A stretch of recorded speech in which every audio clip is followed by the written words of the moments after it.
반갑습니다. 5월 30일 화요일 새벽 하나님께 올려드립니다. 함께 찬송가 505장 부르십니다.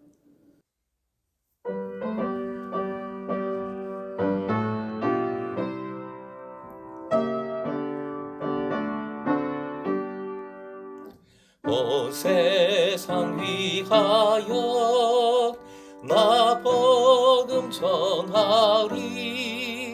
만 백성 모두 나와서 주 말씀 들으라.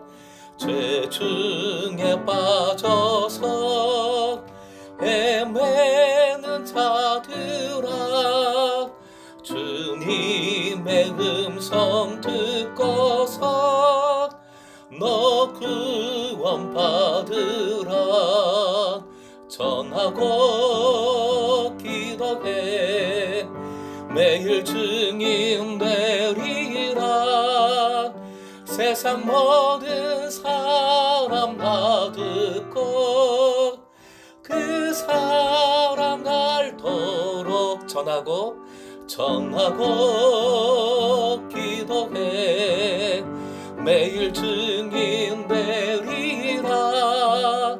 세상 모든 사람 다 듣고 그 사랑 알도록. 오늘 말씀 로마서 10장 14절에서 15절까지, 로마서 10장 14절부터 15절까지의 말씀입니다. 함께 읽겠습니다.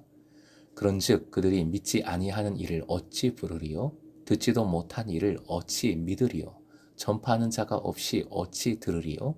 보내심을 받지 아니하였으면 어찌 전파하리요? 기록된 바 아름답도다 좋은 소식을 전하는 자들의 발이여 함과 같으니라. 오늘의 기도 제목, 아름다운 전도자로 살아 아름다운 세상을 만들어가게 하소서. 아름다운 전도자로 살아 아름다운 세상을 만들어가게 하소서. 바울 사도는 이제 복음을 확장하여 범세계적으로 복음을 선포해야 할 필요성을 강조합니다. 바울의 선교 신학이 펼쳐지는 본문, 그리고 본문 이하에 잘 나타나는 것이지요.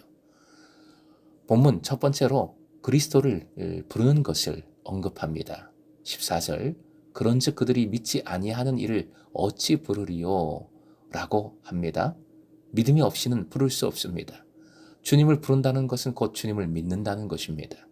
믿음을 좁게 보면 예수가 구주시라는 고백이면서 넓게 보면 하나님을 신뢰하고 의지하는 삶 전체입니다.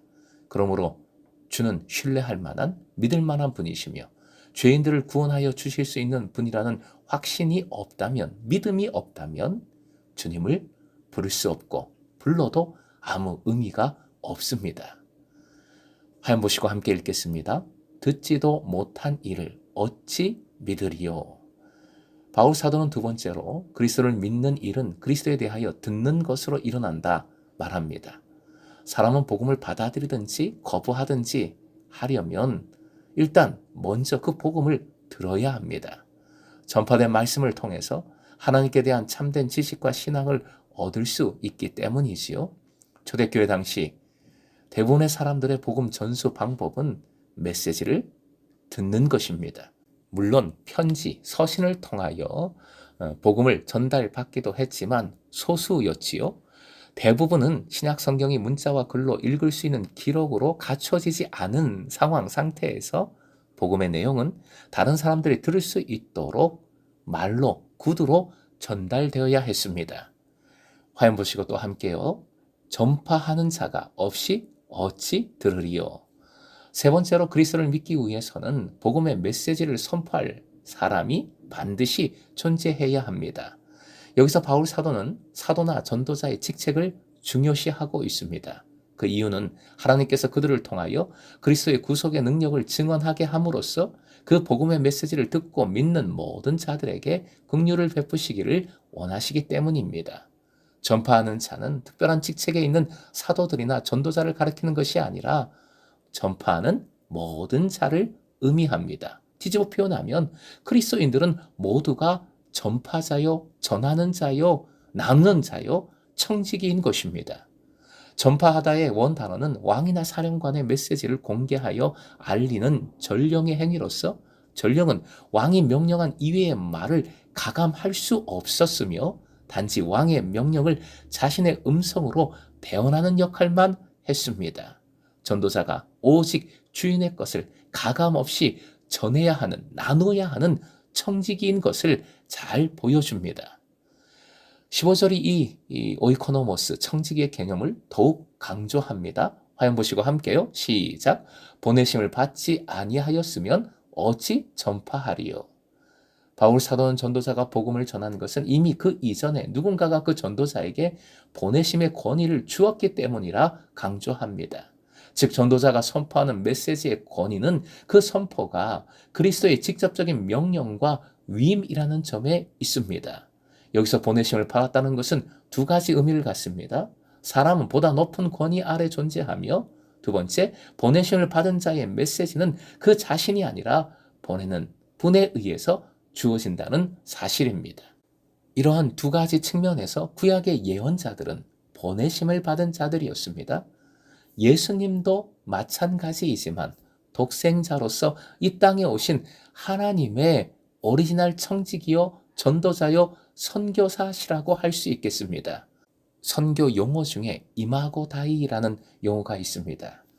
하나님의 선교라는 뜻입니다. 하나님께서 직접 선교하신 선교사가 바로 예수 그리스도이신 것입니다. 동시에 모든 그리스도인들에게 동일하게 적용됩니다. 부르심을 받은 모든 성도는 세상으로 보냄을 받은 자들입니다. 바울은 궁극적으로 모든 성도들이 예수의 복음 전도자로 전 세계에 복음의 기쁜 소식을 전파하며 그 결과로 전파된 말씀을 듣고 열방들이 기뻐하는 것을 바라보고 있는 것이지요.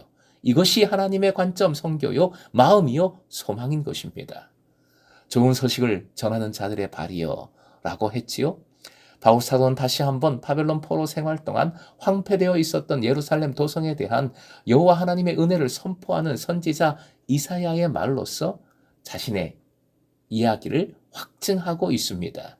이 말씀은 이사야 52장 7절의 인용 구절로서 원래는 이스라엘의 회복이 가까워왔다는 기쁨과 평화의 선포였습니다. 하지만 신약에서는 복음의 전달로 적용을 합니다.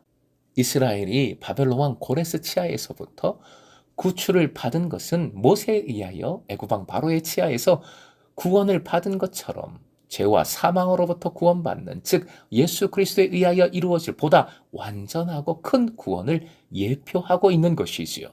그러므로 당시 유대 민족이 바벨론의 포로에서 이스라엘로 돌아가리라는 메시지가 기쁜 소식이었다면, 하나님의 아들 안에서 영원한 구원의 약속이 있다는 복음의 메시지는 상상할 수 없는, 그보다 훨씬 더 기쁜 소식일 수밖에 없습니다.